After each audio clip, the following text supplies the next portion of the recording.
basic footlock. So I'm going to start by letting the fabric drape on the inside of my thigh.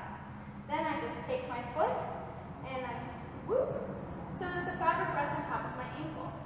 Now I'm going to pull from the top.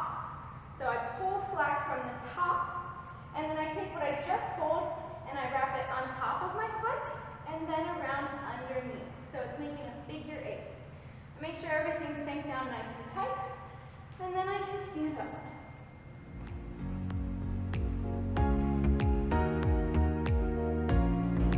Today I'm going to show you how to use a basic footlock from the air. So I'm just going to go up a little climb.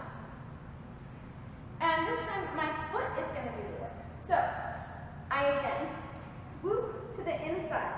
Now I use my opposite foot to pull my slack. See that? Now this foot is going to come